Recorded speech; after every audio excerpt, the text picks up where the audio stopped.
நம் நாட்டின் நிதியமைச்சர் நிர்மலா சீதாராமன் அவர்களே வணக்கம்.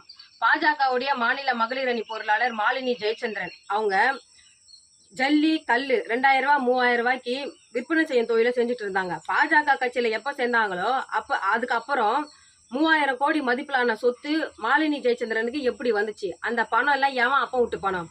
உங்களுடைய வருமான வரித்துறை கண்டுபிடிக்காதது, உங்களுடைய அமலாக்கத்துறை கண்டுபிடிக்காதது, உங்க சிபிஐ கண்டுபிடிக்காதத மாலினி ஜெயச்சந்திரனோட 3000 கோடி சொத்தை நாங்க கண்டுபிடிச்சி அதுல 1500 கோடி சொத்து மதிப்பிலான ஆவணங்களோட வருமான வரித்துறை அலுவலகத்துல புகார் கொடுத்து வச்சிருக்கிறேன். மத்திய நிதி அமைச்சரான நீங்க பணப்பதுக்களை கண்டுபிடிச்சி மணி லாண்டரிங் பண்ணவங்களை கண்டுபிடிச்சி ஆவணங்களோட புகார் கொடுத்த இந்த வீரலட்சுமியை அழைச்சி பாராட்டாம வெகுமதி அளிக்காம யாரு பணப்பதுக்குல ஈடுபட்டாங்களோ யாரு மணி லாண்டரிங் செஞ்சாங்களோ அவங்கள பக்கத்துல நிக்க வச்சு சால்வை போட்டு பாராட்டி பாதுகாப்பு கொடுக்கறதுக்கு என்ன காரணம்? 1500 கோடி நான் கண்டுபிடிச்சு கொடுத்த பணம் 1500 கோடி பாஜக காரனுடைய அப்பம் விட்டு பணம்.